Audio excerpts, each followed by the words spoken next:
The Spring Gridiron Challenge continues here at JSU Stadium at Burgess Snowfield on this football Saturday in the spring. We've had some great football all day long, and folks, we're really only about halfway there, if even that far. We've had a lot of great football here today, and John Holder back with Tommy Wood, and we'll have Gerhard Mathangani on the sidelines for this game. And this promises this next game coming up is going to be one of the better games. It looks like the better matchups coming in. The Etowah Blue Devils and the Fort Payne Wildcats. These are two teams that we think in their respective classes and their respective regions are probably going to be the favorites heading into this 2015 season. We are seeing the renaissance, so to speak, of the Etowah Blue Devil program. And actually for the last couple of years, Paul Ellis and his Fort Payne Wildcats have been a little bit down from what they're used to, but we think they're both coming back in 2015. Yeah, I think it's going to be a strong year for both teams. You've got some great athletes. We saw them during the warm-ups. We saw an opportunity for them in the pregame, and we had a chance to watch some of the kicking. Some of the quarterback throwing for Fort Payne looked great on the outside. Of course, two great running backs for Etowah that you're going to talk a lot about today. We're going to be very familiar with those two young men by the time the day's done. Well, the reason that I'm high on these guys is because head coach Drew Knowles of the Etowah Blue Devils is high on those guys. He's told me, hey, Stacy Williams, number 22, and Paul Ruiz, number 1, is going to be a fantastic running back combo over in Etowah, and he's really high on them, and he feels like that he's got the Etowah program. He's now, in his second year there in Etowah, going to be going into his third year, which is hard to believe since coming over from Boaz. He really feels like he's got that program on the right track. I think the folks in Etowah feel that. And Paul Ellis, let's look at Fort Payne. 10 out of the last 11 years in the playoffs. And Coach Ellis, one of the more respected coaches in North Alabama, has done a great job there. They had a stretch there where they were putting together 10-0 season after 10-0 season after 10-0 season. They've fallen off a little bit from that, but now they're like back on track, I think. And I think most folks in Class 6A Region 7 will tell you they're probably the team returning the most and maybe the favorite there in that region. Yeah, I think you're exactly right. And you look at these two teams, their numbers are up. They've got more players. They've got more excitement. And today, a chance to put it on display right here at Burgess Snowfield. Should be a good one. The Etowah Blue Devils, the Fort Payne Wildcats, just a couple of minutes away from kickoff here at JSU.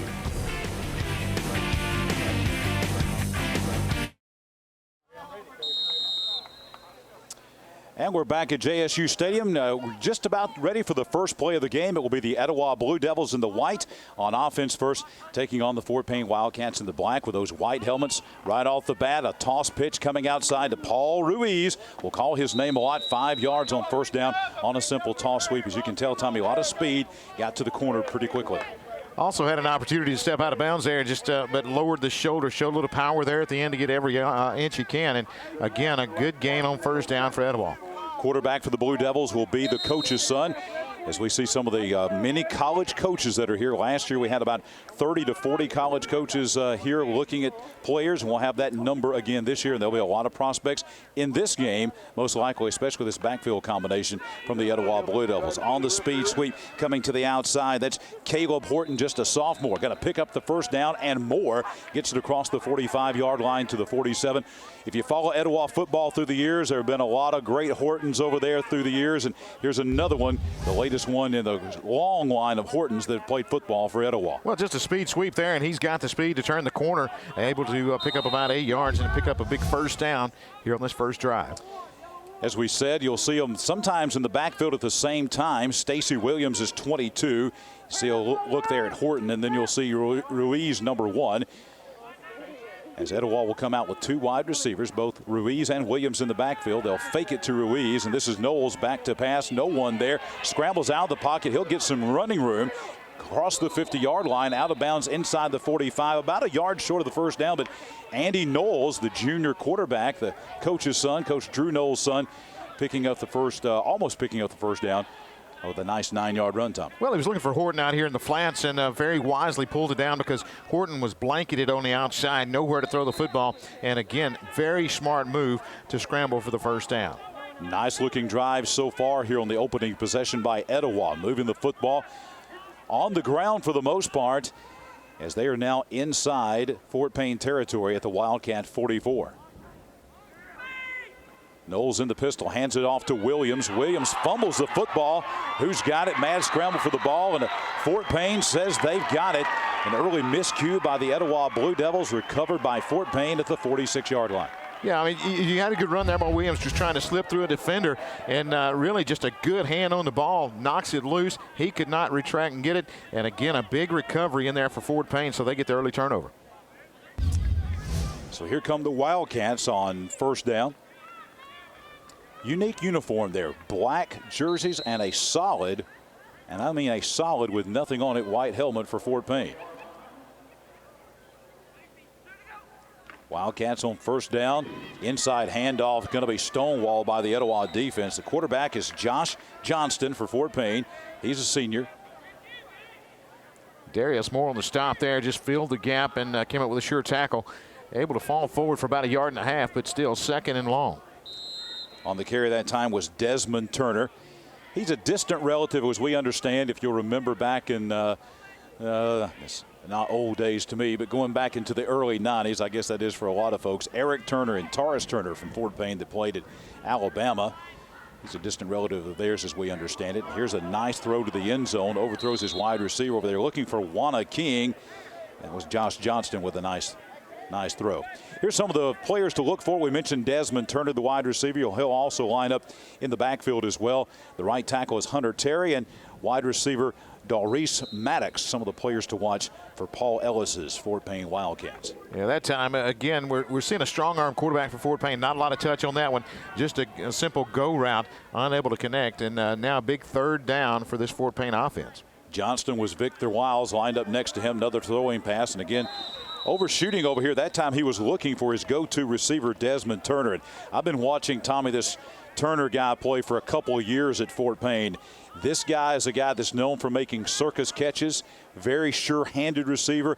If he gets anywhere close to the football, he's going to bring it in. One of some of the best hands you'll see on a high school wide receiver anywhere. He's been really a big contributor to this Fort Payne team since he was a 9th grader.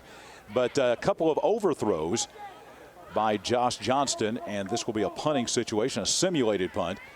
I think that's a 30-yard punt. Is that right, Tommy? I think that's what they're going to move it down inside the 25, about the 22-yard line. But you see what Fort Payne wants to do. They'd like to throw to open up that Etowah defense, but unable to connect on a couple of passes there on that first possession. And I'll tell you that the wide receiver, Desmond Turner, that's a guy that, as we said, there's Desmond Turner, Hunter Terry, Doris Maddox, as we showed you earlier. They are they've got a lot of weapons over there. And Turner is the guy that is one of the top wide receivers in North Alabama. We were watching Josh Johnston in the warm-ups, and he's got a cannon of an arm. You've seen that already, even though he couldn't connect. No doubt about his arm strength. Could come into play later on. I tell you what, he can really throw the football, and just got to probably get some emotions down a little bit and get back in the groove before he puts the ball on the money. Second possession for Etowah.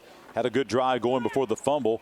Now the keeper to Knowles. Knowles crosses the 25 to the 30, the 35-40, 45-50, run out of bounds in Fort Payne territory at the 47-yard line, a gain of 23. Pretty good wheels there from the coach's son, Andy Knowles. Yeah, I mean, you look at this as he drops back. Someone has him dead to right, and he's just able to slip through the tackle there. And then when he gets to the corner, knows exactly what to do with it. Coach will tell him put the football on the other arm. But a good gain by Knowles there, and he's able to scamper for a big first down. Being the coach's son, he'll probably hear about that before they get back to Etowah this afternoon. Yeah, I'm sure that will be covered. On 1st and 10 from the Wildcat 47.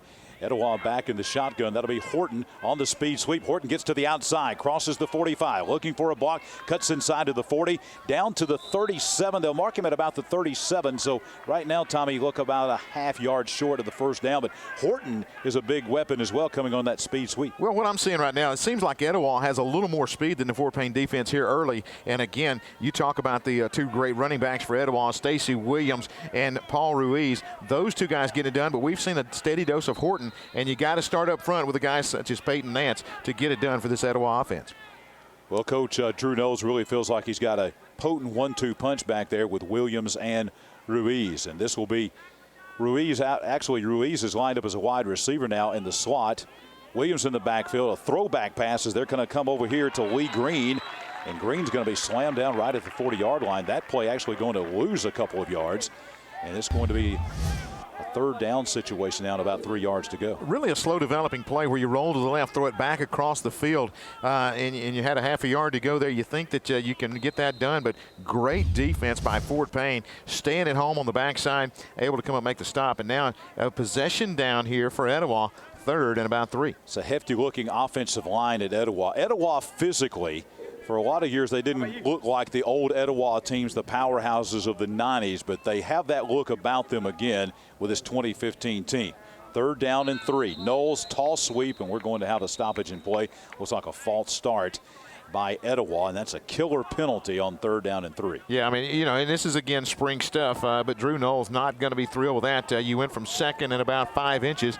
Now you're looking at 3rd down and 8, and that's a tough blow right there to your offense. You had something cooking, and, again, a mishap on a play, and then all of a sudden you got a penalty. Now it's 3rd and long, and you've got to come up with a big play right here to keep this drive going. And, Tommy, it looked like they were in good position. They had a good play call, that toss sweep. They were going to go to Williams on the toss, and he had some blocking out there. It looked like he was going to be able to pick up that 1st down. Different play call now on 3rd and 8 from the 45. They're going to go to the speed sweep this time to Ruiz. Ruiz trying to get outside. We're going to have another penalty flag. Reverses his field, and he may take this one to the house. 40, 35, 30, 25, 20. He's going to go down inside the 10 to the 5, and Ruiz scores, but there is a flag, and I'm afraid, Tommy, we're going to have a hold back here at midfield. Yeah, got a couple of flags back here on the near side over near the midfield stripe, and then downfield blocking another block against Fort Payne, and this one's going to check that against Etowah. This one's going to come back. A great run by Ruiz, showing everything, the speed, the moves, breaking tackles, but again, a couple of penalties, and this one's coming back. It's not going to count, but how in the world did Ruiz get out of that? It looked like he was going to be stopped for a yard or 2 loss, and he came and reversed his field, and still, even down in the 10-yard line, went through 2 or 3 more tacklers. A lot of speed and moves there by Paul Ruiz.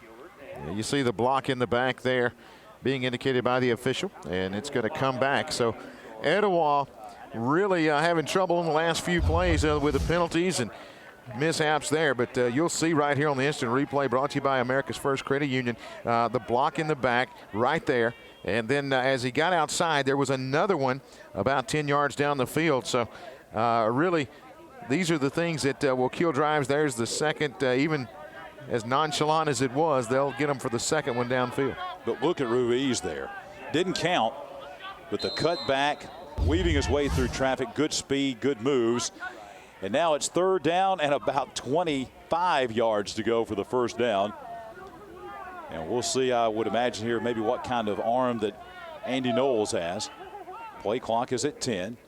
He pulls over Horton, gives him some instructions. Williams is in the pistol behind him, and now we're going to have a timeout call by Drew Knowles of the Etowah Blue Devils. So the play clock was down to 4 seconds when Etowah called the timeout. Yeah, I don't know what you've got in your playbook in the spring for 3rd and about 24. That's kind of tough to overcome. Usually those plays are saved, put later in the fall, but trying to come up with something big here early here at Burgess Snowfield. Scoreless between the Blue Devils and the Wildcats at Jack State.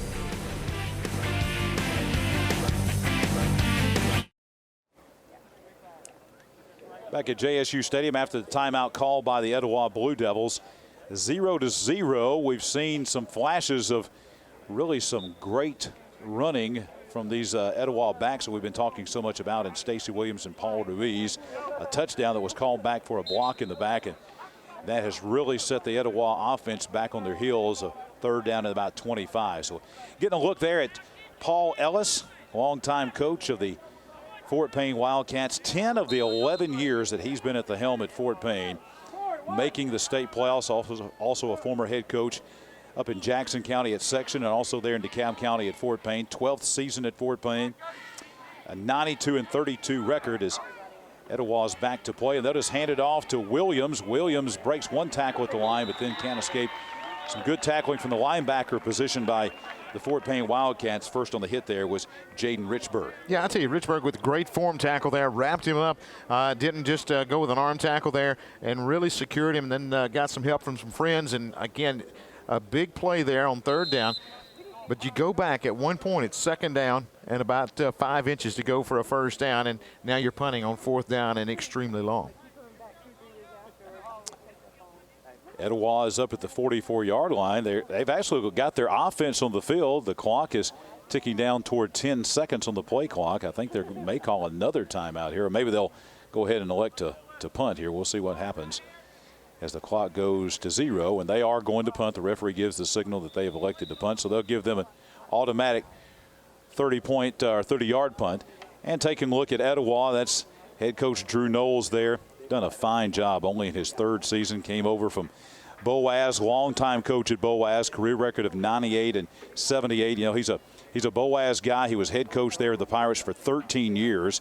And, you know, Boaz and Etowah are in the same region, have been in the same region for a lot of years, and it was a tough move for him to make down Highway 431. But, boy, I know the folks in Boaz were sorry to see him go, and I know the folks in Etowah have been very glad to bring Coach Knowles in, both with Coach Ellis and with Coach Knowles. Not only fine coaches, but fine men as well, leading the young men in Etowah and Fort Payne.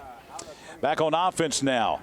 Fort Payne Wildcats, they're going to hand it off to Victor Wiles, and Wiles gets a good gain. Probably the best gain of the day for Fort Payne, about a 7 or 8 yard gain, across the 30 up to about the 33. Yeah, good blocking up front, able to cut it back against the grain and get a positive run on first down. And that's what you want to do, is get ahead of the chains here. So second down and about 3 yards to go for this Fort Payne offense. Here's the handoff going with the speed sweep, the jet sweep to the outside as they go to Desmond Turner, looking every way to get it into that young man's hands, and you see why. A gain of 17 on the play, all the way out to the 50-yard line. And just a simple toss or speed sweep, trying to get it into Turner's hands. Yeah, that time able to get around the corner, break one tackle, but a good move right there to try to get back and pick up about a couple to 3 more yards. You see why they want to get the football in his hands. Turner is by far the best weapon that Fort Payne has.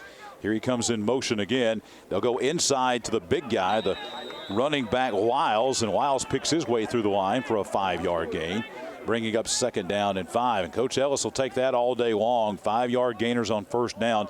You can call just about anything, Tommy, on a 2nd and 5. Well, you really can. And the thing that you like about the play call, Desmond Turner gets a good gain on front on the speed sweep on the first play. Second time they faked that, but able to get some yardage up front. So, again, looking at a big second down and about 5. Johnston back to throw, looks for Turner. Actually, that's going to be Wanna King on this one. Finds Wanna King inside the 35 to the 34-yard line. And another nice pickup. Fort Payne offense getting some rhythm, Tommy. Yeah, they really are. And you see Johnston right there deliver the ball right on the money. And King with a great catch in traffic, able to fall forward for the first down. But I tell you, I like the way that Johnston delivers the football. King picks up 13 more yards in the reception. Johnston going to go inside. Another inside handoff, running right at the heart of that Etowah defense as Wiles picks up another 5 yards or so. So they're really putting together a nice drive here with a nice mix of run, pass, speed sweeps, a lot of different kind of play calls here. And they've got the Etowah defense a little bit back on their heels. Yeah, I think so. The first drive was one run and then a couple of incomplete passes. Now you see them hit a pass or so, but able to find some running room too. Near offsides, there was some movement on the Etowah front there. Big number 65 almost came across the front, but now they'll change the play as they get the play from the sideline. 5 seconds to go on the play clock. Johnston still changing, and with 2 seconds, he snaps it. Looking downfield. They're going to King. King was wide open. He split the defenders at the goal line. The ball just a little bit too far, but a nice looking route run by Wanna King. You know, really, and you look at that, the play clock was down under 3 when they snapped the football. It seemed like a little bit of confusion, but, you know, you credit the Fort Payne offense. He's able to split defenders, and if that's about half a yard shorter, then they've got 6 points in a hurry. Big third down now. Third down and close to 6 to go for this Fort Payne offense. Again, calling the plays in from the sideline. Offensive staff for the Wildcats, and they have got a lot of players. They look like they are dressed out, maybe 100 players or so on this Fort Payne Wildcat team. On the handoff, they fake the jet sweep to Desmond Turner and then throw it across the middle to Wanna King. Makes the reception, has the first down all the way down at the 11-yard line. And that's going to be a big gain for a first down for the Fort Payne Wildcats. Tommy, they faked the end around that time to Desmond Turner. That's it. I mean, you've got to honor that because he's got such great speed and game-breaking ability. But, again, Johnson stands up, stands tall, delivers a great pass. And how about the weapons on the outside? When you've got King, you've got Turner, and also Maddox on the outside. That's a great core of receivers. They go back inside once again to Wiles. Wiles, that's been a bread and butter play for them. It's been good for about 5 or 6 yards every play on this drive. That time, the Etowah defense stiffens, holds him to about 3. Fort Payne can get a first down just outside the 1. They're right now at the 8-yard line, so we'll call it a second down and a short 7 for the Fort Payne Wildcats. First scoring threat. We've had an Etowah touchdown called back, but the first red zone threat for either team. And we've got some movement, and it looks like that the wide receiver over here, King, on the near side, outside receiver, moved before the snap, and that'll be a pretty costly 5-yard penalty for Fort Payne. Right, he's extremely fast, but not that fast. You're able to get the jump off the ball that time. It's going to cost them 5. And this has been pretty much the theme of the day. A lot of teams getting into the red zone and then having some troubles and some mishaps there that kill drives. So Fort Payne right there with a big 5-yard penalty. And it's going to move it back outside the 10-yard line. Paul Ellis is going to take a timeout to talk about things here with 5:16 to go. Here in the first quarter at JSU, still no score between Etowah and Fort Payne.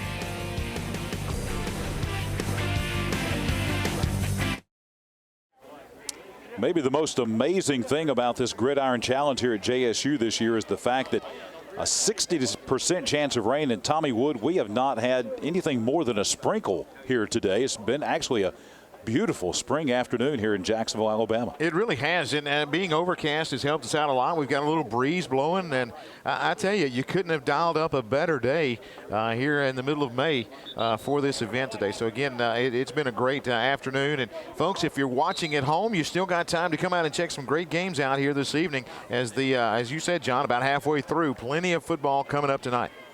And folks can also watch us on the live stream. So if you're watching over in Etowah, want to call your friends, and maybe they're out and about at the lake, maybe on the Coosa today, tell them to get that smartphone out and go to tv24.tv and watch the game live. After the timeout by Fort Payne, pump, play action fake. Johnston into the end zone. Going to find his go-to man, Desmond Turner, for the touchdown. That's an 11-yard touchdown pass. Josh Johnston to Desmond Turner. Good call by Paul Ellis and the staff during the timeout. Well, he goes with a pump fake, and the defense bites on it, as you see there, and then just lofts the football up, lets his man run under it. And again, great hands on the outside by King. And check that. That is number 4, rather. That is Turner in for the 6. I think that some of these college recruiters that we've seen here today, probably one of the guys they're watching is Desmond Turner. He is a phenomenal wide receiver. He's just got the complete skill set that you're looking for in a wideout. Extra point is coming by Fort Payne. This will be Evan McPherson. McPherson's extra point is up and good. Kicked it on top of the field house at the football building here at JSU. Good looking kicker there, McPherson. We watched him in warm-ups as well, and he was very impressive for the Fort Payne Wildcats. So Fort Payne takes the early 7-0 lead, and that was a really nice drive that time. The play calling was very, very good as far as the play calling as far as run versus pass. 11 plays, 75 yards in our Talladega Ford scoring drive. Quick drive, only 3 minutes and 5 seconds to cover that 75 yards. But again, Tommy, the pass-run ratio, very nice that time. It really was. I mean, that was the thing that was impressive. They really seemed to have the defense guessing all the way down the field and able to pick up that big drive of 75 yards. That's got to be a confidence boost for a coach, to realize you can drive 75 yards, really didn't lay the football on the ground, made great plays, and got to be very uplifting for a coach to be able to drive here in spring like that. So beginning at the 30 after the touchdown by Fort Payne, Etowah back on offense. Have had a touchdown call back. Here's Paul Ruiz. He's the guy who had the touchdown called back on a block in the back. This time picks up 8 yards in the heart of that Fort Payne defense. And actually about 8.5, close to 9. So we'll call it 2nd down and 1 for Etowah. As you see here on the America's First replay, he's kind of like a human pinball. Just goes in there. No one really gets a good solid hit on him. And he's able to keep the legs moving and get a huge gain there on 1st down to set it up in 2nd and short. 2nd down and short for Etowah. Knowles at quarterback. There's the handoff going to Ruiz, and I'll take that back.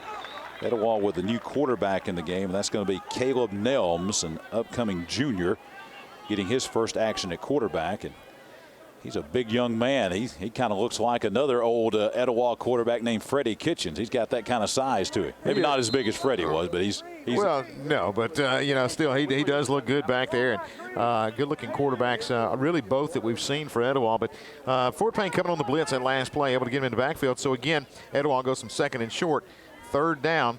and now they lose yardage on that second down play. Let's see if they can rattle the chains here. Nelms hands it off on the inside. And again, just not much there. That was Paul Ruiz again, close to the first down, but they're going to be about a yard short up at the 39-yard line. It will be 4th down and 1. Spring game. Does Drew Knowles roll the dice here? That's a tough call right there. You got a couple of great running backs back there, but last time you go from 2nd and short and unable to capitalize. Now this possession as well, 2nd and short, but now have worked their way back to 4th and short. And the offense still on the field. He may go ahead and give his big line a shot. That's a good-looking offensive line. If they can get any kind of push, they can pick up the first down. Well, you're right, Tommy. It looks like they are going to go for it here. 4 seconds on the play clock. Nelms at quarterback. They snap it, hand it off to Ruiz. He's tripped up in the backfield, but falls forward and stumbles ahead to get the first down.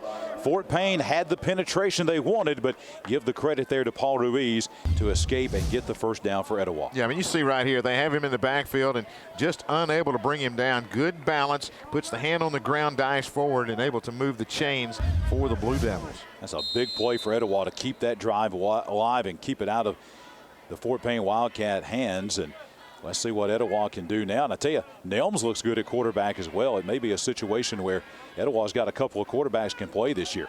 First time to see Nelms throw the ball, rolls out, throws against the back of the grain, and it was almost complete down there. Really dropped by Malik Wilson. So Wilson drops the ball down at about the 32 or 33-yard line. That is a tough throw to make as he rolled out and then threw back across his body. Tough throw to make, but it was on target right there in his hands and dropped at about the 33. Yeah, it would have been a great catch, but, and I think that if you ask the guy, he's going to say he should have had that football. I mean, Wilson has an opportunity to pull it in there for a big gain, unable to do it, so it's 2nd and long now. And you talked about the college scouts being here, John. This is a great venue for them. They can sit here all day and see so many great athletes on display. I think that each and every time we get together, more college scouts are going to be here to check out these young men. There goes Horton again, the second time we've seen him carry the ball from his wide receiver position. Look at those spin moves. Eddie Lacy style, 2 different spin moves, and gets the first down. It looked like they had Horton stopped at the line of scrimmage maybe for a loss. And look at these spin moves coming from Caleb Horton. Yeah, we came in talking about Williams and Ruiz, and I tell you, Horton to me has been very impressive here in this first period. A great couple of spin moves there, and every time he touches the football, he's making some positive things happen. I thought they had him for probably no gain at the line of scrimmage, and he turns that into an 11-yard gain into Fort Payne territory at the 49 for a first down from Caleb Horton. Horton is only going to be a sophomore. It means he's just in the 9th grade right now. He'll be a rising sophomore. Yeah, I think you see the progression in this offense from Ruiz and Williams to Horton, because he is an impressive young man. Something we haven't seen much is Nelms under center. Toss sweep goes outside to Williams. Williams gets to the sideline, able to pick up some yards. And again, it looked like there was not going to be anything there, Tommy. It looked like they might even have him for a loss, and he's able to turn the corner and pick up about 5 yards. Yeah, he's got deceptive speed. And again, when he was able to get to the outside, just one little hesitation, able to shake that first defender. And like you said, where it looked like there was nothing or maybe a loss on the play, it's a positive 5 yards. Let's see how Drew Knowles plays this. The clock is stopped after the out-of-bounds play at 1:27. A lot of the coaches are treating this as a half, as the end of a half. So let's see if they run maybe their 2-minute offense, or they try to call some timeouts and things like that and try to use the clock and try to score here before what could necessarily be considered halftime. Nelms back under center, toss sweep again, going the other side to Williams. Williams crosses the 40 down to the 36-yard line. So again, a gain of about 8 yards and a first down. They went to the toss sweep one side to Williams, and now they come back to the near side. Actually, that's not Williams, that's Horton that they put into the backfield.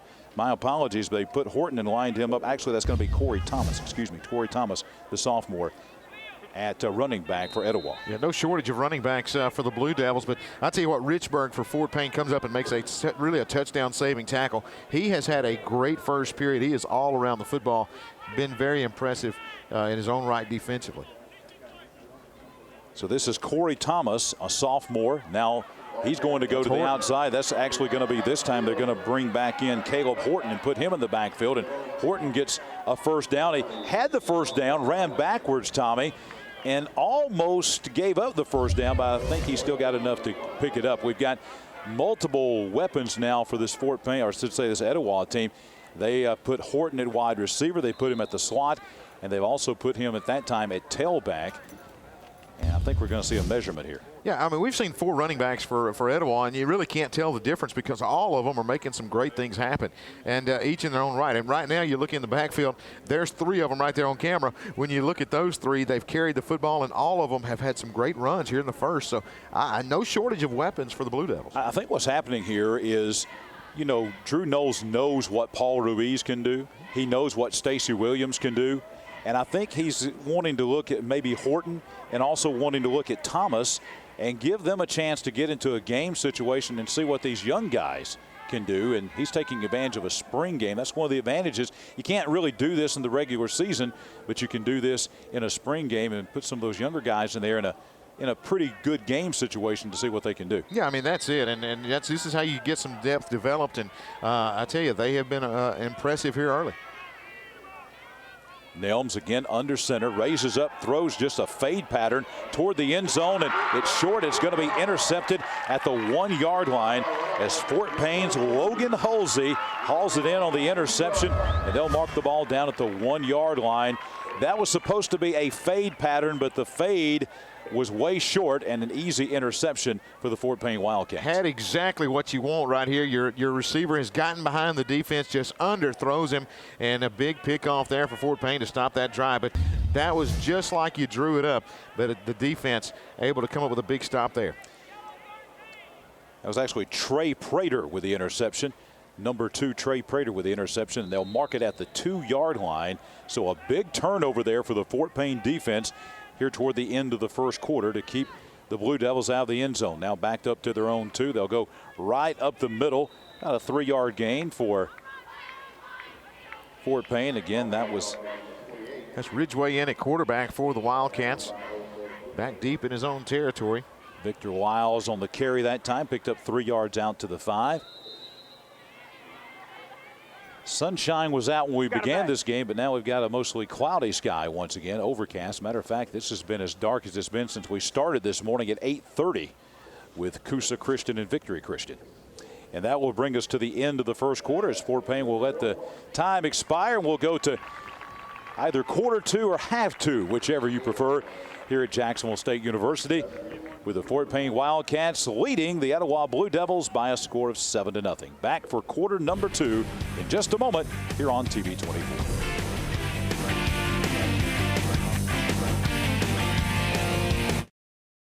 The Fort Payne cheerleaders have made their way down from DeKalb County. They're standing by with Gerhard Mathangani to throw out some Gridiron Challenge t-shirts. Gerhard? You're absolutely right. Thanks to Core Sports and Awards to remember, we have the Fort Payne cheerleaders throwing out the t-shirts for this game. Go ahead, girls.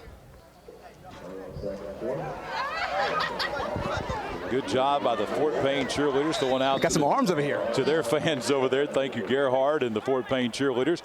Those t-shirts provided by Dr. Clinton Ray and Core Sports Medicine, also awards to remember. Nice contingent of fans down here from the sock capital of the world, Fort Payne, Alabama. On first down, a couple of yards gained by Fort Payne. 2nd and 8 coming up as we are continuing to hopefully dodge the rain here. We haven't had any rain as of yet. You see the folks over there unfolding the t-shirts. They'll have a nice souvenir to take back to DeKalb County. 2nd down and 8. This is Fort Payne's Nick Ridgway. Ridgway looking to throw into traffic there. Incomplete as he was looking for Trey Prater, and the pass is knocked away. Yeah, I think Prater pretty much was expecting the changeup. Instead, he got the fastball. It goes out of bounds and sets up a 3rd down and about 8.5 yards to go for this Fort Payne offense. I think some rain has started here. We're seeing some umbrellas come up, some ponchos come out, some folks start heading underneath the stands here. So some light rain coming, but there's also some sun coming out, so maybe we'll see a rainbow here as we have a stoppage in play. Officials, I don't see a flag. Could we do the sideline warning? Maybe a sideline. Here there we go. Sideline warning on Etowah. Yeah, you see the umbrellas across the way, and like you said, folks starting to go get underneath. Not sure of how much rain or how hard we're going to get here. Here's some sun trying to break through, so maybe this is just a small little passing shower. Second down, third down and 8 actually. Ridgeway back to pass, plenty of time, but then the pocket escapes. He's actually able to get rid of the football. Actually, no, he was sacked. I thought he threw the football, but he's going to be sacked. And Etowah, it looked like he had all kind of time, and then out of nowhere, Etowah gets the sack. Yeah, Jermaine Graham comes in there, was blocked momentarily, but I tell you what, that freshman scampers through and puts a big hit back there and a huge sack there to create another punting opportunity for Fort Payne. They're going to kick the football away. And that is a rising freshman for the Etowah Blue Devils coming up. So wholesale changes now is fourth down and very long. We're looking at about 4th and 17. So the 30-yard punt exactly by Fort Payne. And Etowah will have good field positions. The rain's picking up a little bit here. No thunderstorms, and we'll tell you as far as the rain plan goes, as long as we don't have lightning in the area, we're going to play football. And so we will take a break. We'll bring it right back here, and hopefully the rain will be gone at the Gridiron Challenge here at Jacksonville State University.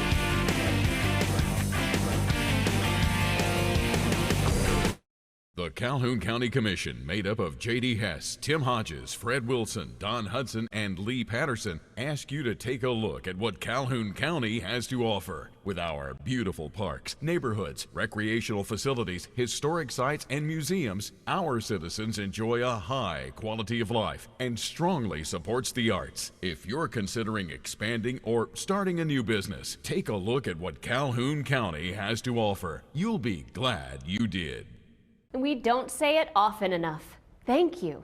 Thank you for considering us when choosing your next vehicle and for allowing us to be a part of your community. We'd like to save you $10,500 on this new 2014 Cadillac ATS, or you can drive this new 2015 GMC Terrain SLE for just $199 a month.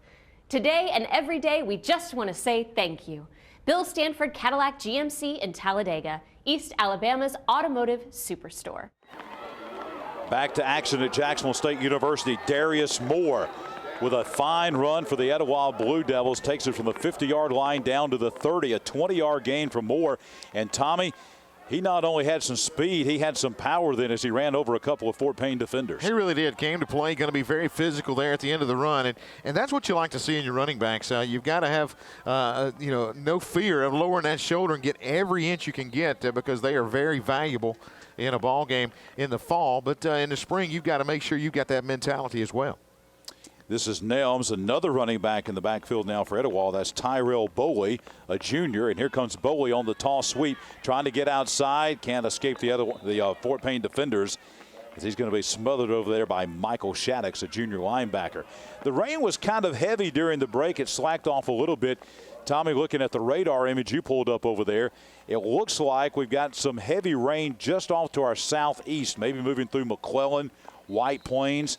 Hopefully the heavier part of that rain shower will move off to our east. That's the way it looks. We're going to get some rain here, but it looks like the heavy showers will stay over the mountain there, over White's Gap, and stay in the Highway 9 corridor, hopefully. Yeah, you get a good look of it there, and it does look like that most of it's going to be moving northeast, and we may just catch the tail end, so maybe this will not last long, and we can keep a clear sky to finish it up.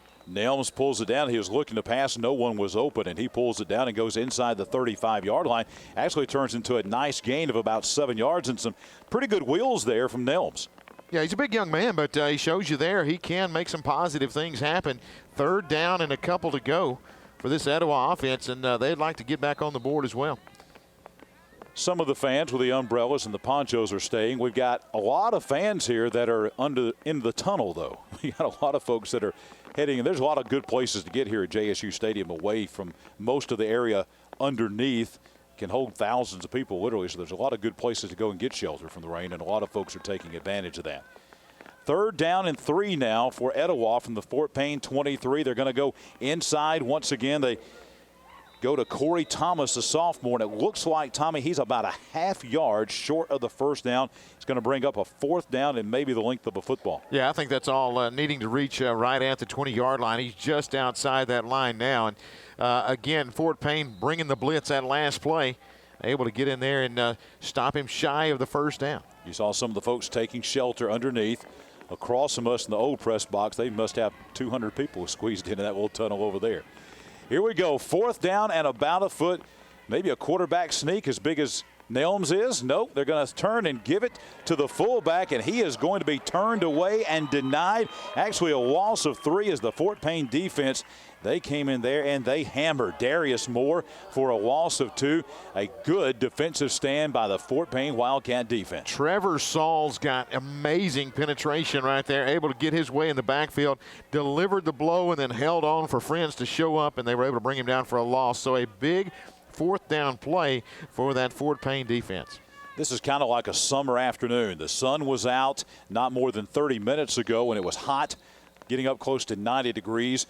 Then you have a little passing shower, kind of cools things off, gets the steam, and it looks like now that shower has passed, Tommy, and the sun is coming back out once again. So it's almost like a late afternoon thunderstorm or rain shower in the summertime. Yeah, I think you're right. I think the rain had slowed down just a little bit, but you got the sun down here and breaking through, but it may start to heat things up here in the next couple of hours. Bobbled snap by Ridgway, and then there's a lot of white jerseys waiting for him. He'll lose about a yard back to the 21-yard line. I'll bet you behind us, if I was guessing back toward White Scout Mountain and back to the southeast, I bet you there's a rainbow if I was guessing. With the sun that's out and the rain back that way. You could be exactly right, Mr. Holder. I think you're right on. I can see. I'm with you. It's a shame we can't see back there. We'll just have to go to the football game. Ridgway takes the snap, in trouble. All kind of Etowah defenders there. There was no one open, nowhere to go, and that was Braylon Baugh, junior linebacker. We don't say it often enough. You know, and that's the thing that we've seen all day today. If anybody ever blitzes defensively, and again, we're talking spring, the offense really not equipped to pick up that blitz. That's something that in the spring you're basically working on fundamentals. You don't have a lot of time to prepare for a team blitzing a linebacker from either side. After the defensive stand by the Fort Payne defense, their offense has gone backwards. 2 plays, and they've lost about 5 yards now back inside the 20 at the 18. So 3rd down and about 14 or 15 yards to go for the first now. For Fort Payne, Ridgway looking, finds a receiver, and off the hands out there of Will Crow. Crow was open at about the 25-yard line, would not have been enough for the first down. Bounces off his hands, and it will more than likely be punt time here on 4th and 14 for Fort Payne. Yeah, like you said, big defensive stand. You want your offense to come back and make something happen, but just not a good offensive series for that Fort Payne offense. Now Etowah got to get a chance to operate with 8:38 remaining. So we'll have the automatic 30-yard punt coming our way, and this should be really good field position for Etowah. Etowah started the last series with some good field position. Looks like with this, if we go from the 22 and add 30 yards to that, they're going to be right at midfield after this punt. So good field position for Etowah, and what has been a very quickly played game here. This has been a quickly played third quarter. We're almost, our second quarter, we're almost halfway through here at the 8:38 mark. Fort Payne electing to go ahead and punt instead of taking the automatic 30 yards, so they're going to punt the football out there and see how this one goes. That's a good decision. Moves it back. Start at the 47-yard line. So that was all, and that punt. wound up being an automatic 30 yards there at the 22. They're at the 48 now, so that was 30 yards exactly, but a good-looking punt. And get their punter some work there. Right. So now that was fielded over there by Bryson Bone, the sophomore. So what the Etowah offense can do. We've seen a variety of tailbacks, and I think we've got another one out there. And I don't even have a 17 on my roster for Etowah. 25 in the backfield. It looks like that's going to be Boley, the junior, as he's the deep back in this set. Knowles back at quarterback. Going to hand it off there to Boley, and Boley slips down on the turf and loses yard back to the 47. Yeah, good stop in there also by Andrew McBrayer, the junior for Fort Payne. He was right there. Johnny on the spot, drops him for a yard loss. Actually a couple of yards, so 2nd and 12. Both of these teams, and Coach Knowles told me earlier in the week that they were going to play a lot of guys and be kind of very basic and vanilla. Both teams had kind of agreed to that. And we're seeing them, both of these teams, Coach Ellis and Coach Knowles, playing a lot of players here this afternoon. Now we've got a flag on the play. Yeah, I got a neutral zone infraction over here. The defensive end for Fort Payne, and that is going to be number 35, and that is Michael Shaddix. He had lined up in the neutral zone, so that's going to cost Fort Payne 5. And now Etowah with second, and we'll say about 7 to go. Coming up next, another great matchup. St. Clair County Saints coming over from Odenville, and the Cleburne County Tigers from Heflin. That's our next game here at the Spring Gridiron Challenge. On the end around, this is a play that Etowah likes to run. They run to Corey Thomas. Thomas breaking tackles, a lot of black jerseys. The net result is about 3 yards, but it's a hard-fought 3 yards. And we've got another flag on the play after the run by Corey Thomas. Yeah, I tell you one thing that's been impressive to me for this Fort Payne defense, the defensive ends. They're getting upfield and forcing the issue to come back inside of them and waiting on the extra defenders to come in and make the stop. So credit the defensive ends, both sides, for Fort Payne. They've done a great job of that here today. And this is in the area of holding. We'll get the call from the official here. As they start marking it off, it is indeed a holding penalty, so that will mark off 10 yards back to the 41-yard line, and another long situation. Second down, and it looks like about 18 yards to go now for the Blue Devils. Yeah, and again, as we mentioned a little bit earlier, it's hard to, in the spring, to come up with plays that are, you know, you're really sticking with the basics for the most part. So when you get into second and extremely long like we have here, you know, it's hard to reach on that wristband and find a play that's designed to pick you up a quick 18.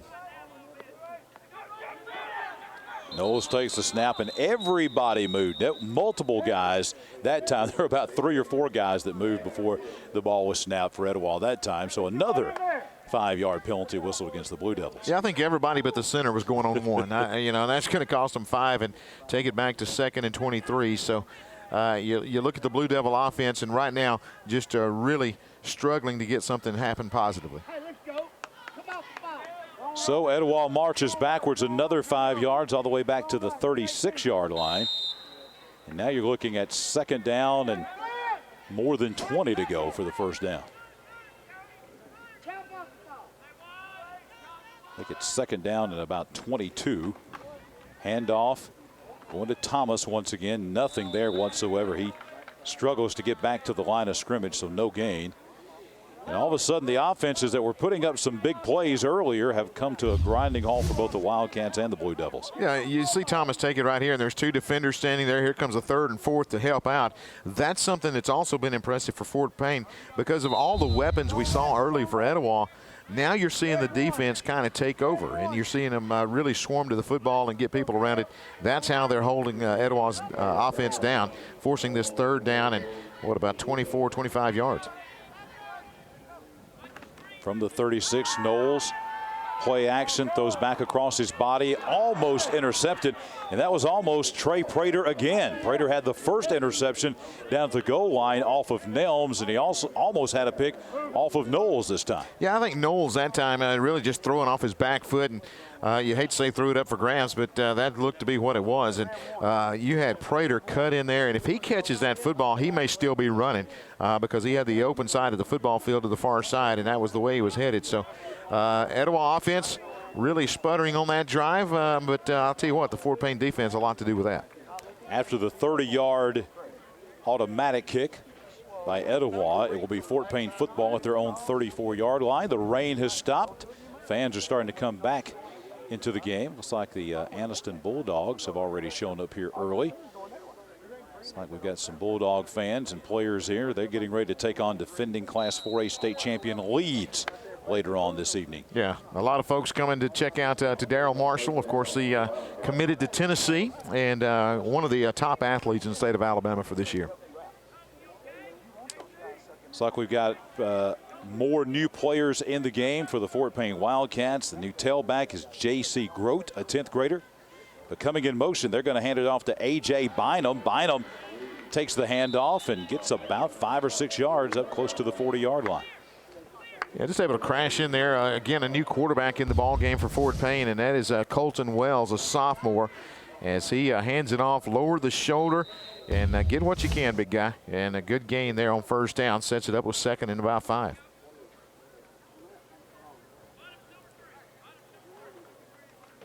Again, getting the play from the sideline. That's Wells, a rising sophomore, back in the shotgun. Hands it off on the inside, almost the exact same play. They go inside to Grote once again. Grote struggles forward, close to the first down. He needs to get to the 44, and that is exactly where they're going to mark the ball, maybe a little bit short of there. See where they place it down exactly. That's close, maybe not close enough for a measurement. They're looking at it, the officials are, and they are going to call timeout and measure for this first down. Yeah, one thing you're seeing, the deeper that you go into your players here in the latter stages, the game's starting to slow down a little bit. You're seeing that take a little more time to get in from the sideline and get the play underway. And as we're winding down, 4:38 remaining here, but. 7-0 lead here for Fort Payne. This has been a well-played ball game, and I tell you, the things that the coaches get out of this, and we talk about it during every one of our broadcasts, but you find out who's a competitor. You find out who's going to give you 100%, who's going to be fine when the lights go on Friday nights, and who can contribute. I think that both of these teams have found out a lot about their team in this ball game. Yeah, and teams have different goals too, Tommy, according to what the expectations are. And I think that Paul Ellis and Drew Knowles think they're going to have pretty good football teams this year, and I think that's why they kind of stepped up a little bit, taking on some good competition. Because when you know you have a pretty good football team, I think you won't be tested against better competition, and I think that's why they agreed to this game, because as we said before, this is probably the top team in 5A Region 7 in Etowah. Fort Payne coming into the season probably the top team in 6A Region 7, so they wanted to come here to get some quality competition, kind of like that last game that we had earlier in the day between Muscle Shoals and Ben Russell. And really you could say that about Rambert and Gaston too. Yeah, I think you're going to see that theme pretty much all day. And these two teams colliding out here, again, know a lot about each other, Fort Payne and Etowah, and they have really grown up here as the game has gone on and found some players. Handoff going inside. All kind of white jerseys there, about 5 white jerseys get up, so only about a 2-yard gain there for Grote. Outstanding season coming up. Fort Payne High School taking a look at their schedule. They'll open up with Class 3A New Hope on the 28th, and they've got old rival Arab coming to town the 4th. Couple of road games over to Summerville to take on AP Brewer, and then to Albertville, 7A Hazel Green, Lee of Huntsville at home. The Battle of the Top Cat will be decided on October 9th at Scottsboro. Then a very good Gardendale team, Southside, and then they'll travel to Mosby Memorial Stadium at Anniston to take on the Bulldogs. And that Southside game, that was the game last year, Tommy, that decided the region championship up at Barney Hood Stadium. Hunter Armstrong, the fantastic Pigskin Roundup All-Star, had a key 4th down stop late in the game to save the game, but we very likely could see another region championship game between Southside and Fort Payne. This time it would be up at Fort Payne. Yeah, I think that both of those teams are going to come back loaded for bear, trying to make that run deep in the playoffs, so that could be a key battle there in the regular season. On the end around, it's A.J. Bynum on the speed sweep, and we've got another penalty flag, and that's going to be another hold. They threw it actually backwards, and he threw it right at the player. I think they're going to get maybe Grote over there for the hold. That was almost a 1st down run by A.J. Bynum, but nonetheless, that's going to be coming back because of a hold. That will nullify a pretty good run there. The thing about it is, some of these younger running backs that are coming in, their vision may not be as strong as some of the starters, but they are running just as hard. I mean, that's what you like to see is, they're not sitting there dancing around trying to break it to the outside. These guys are lowering the shoulder and getting it upfield, and really when they plant that right foot on that last play, you're seeing a guy that's running full speed ahead. So that's something a coach has to like to see as well. Game has turned a bit sloppy here in this last 3:45, and here's the 10-yard penalty. Will be marked off from the 50-yard line, so this will put it all the way back at the 40 and bring up a 2nd down and about 16-yard to go situation. Actually, inside the 40, they're going to mark it back down at the 39-yard line. And we mentioned Southside being a competitor for that 6A Region 7 crown. Another team that's really coming on. Former Auburn quarterback Patrick Nix, a former college head coach and coordinator at places like Miami and Georgia Tech and places like that. He's now the head coach at Scottsboro High School. And we mentioned that big rival game between Scottsboro and Fort Payne. They're both Wildcats, battle the Top Cat trophy they play for. That's going to be another team to watch in that 6A Region 7. Is going to be Patrick Nix and his Scottsboro Wildcats. It'll be a fun 2015 for this Fort Payne group of fans. And Etowah had that totally sniffed out that time. New quarterback in the game on this series for Fort Payne, Colton Wells. That time immediately, even in the shotgun, once he had the ball in his hands, there were white jerseys there. White jerseys had all the receivers covered. And that will bring up a 3rd down and long. 3rd down and about 16 we'll call it to go for the first down here for Fort Payne. And Paul Ellis is going to call another timeout with 3:36 to go to talk about the options here on 3rd down and 16. Let's take a look at the Fort Payne schedule. Let's take a look at the Etowah Blue Devils schedule. Northridge of Tuscaloosa coming to town. Remember, there's 11 weeks to play 10 games, so Northridge will be in town at Jim Glover Field and Etowah on August 21st. Probably the best team they played last year was probably that Coleman team. They'll be going over to Coleman to take on the Bearcats. Then they go to Douglas to open up region play. Randolph and Fairview, an open date. Last year they lost to region champion Guntersville by a single point. I was at that game over at Jim Glover Field in Etowah. They lost 7-6. A missed conversion was the difference really in a region championship. So they will go up to Guntersville to Chorba-Lee Stadium for that game. Butler coming to town. That's an iffy game. Butler may not have a school or football team this year, so that might be a second open date there for Etowah. Then, of course, Boaz. That's a game that Coach Knowles, he just doesn't like playing that game against his old school there. And then Madison County. That was another close loss for Etowah last year. They lost to Madison County by 3 and Guntersville by 1 in region play last year in 2014. Another long pass down the field, so the receiver fell down.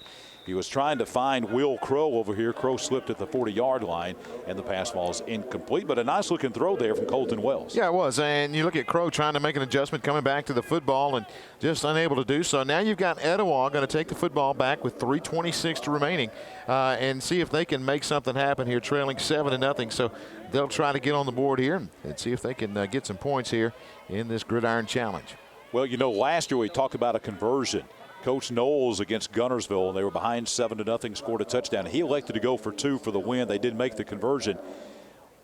What if that happened? That could happen here if they could get a touchdown. Coach Knowles may go for 2. He's not the kind of guy that's going to play for ties. Wow. Nice punt right there by Fort Payne. Again, drives it all the way back to the 21-yard line. So they'll have to go 79 yards. They'll have to go 79 yards if they hope to tie this game up or possibly go for 2 and win it.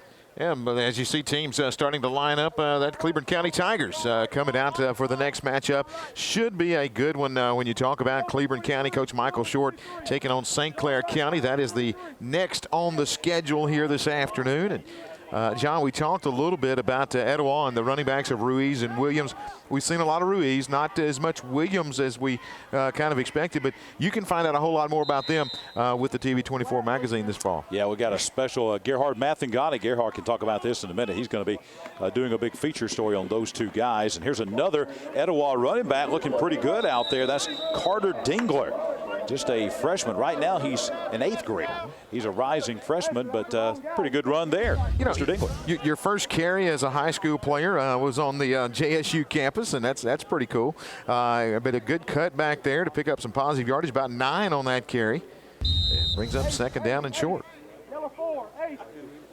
See how Etowah plays it here. 2:30, 2.5 to go. Etowah picks up 9 yards on the carry by Dingler. Nelms back at quarterback. And they have run a lot of running backs into that backfield, has Etowah.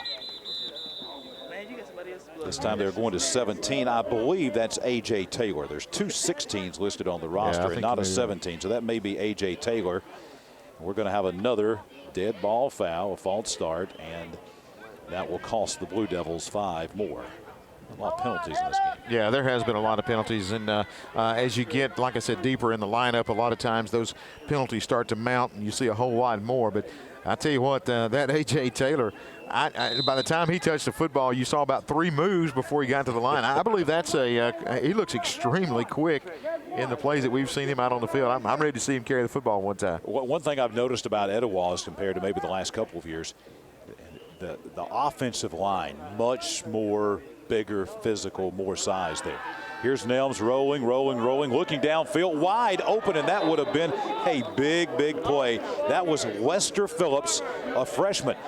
he had the ball at the 40, and Tommy, he had a lot of running room. That might have been the touchdown Etowah was looking for right there. He really did, and the football was right where it needed to be, setting your feet, throwing it right on the money, and he cannot pull it in. Only one man to beat if he pulls that in.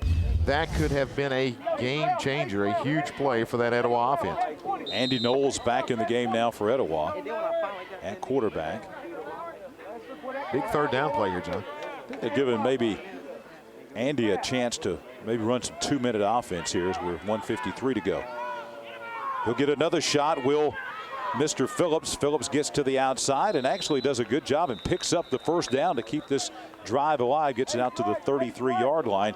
That's a bread and butter play. They love to run that jet sweep. We've seen that run 6-7 times in this game. Yeah, I think so. And really, it has been successful on a lot of occasions. You know, the guy drops a pass, you come back, hand it to Phillips on the end around, and he picks up great yardage there. So Etowah still alive. Got about 1:44 in which to work.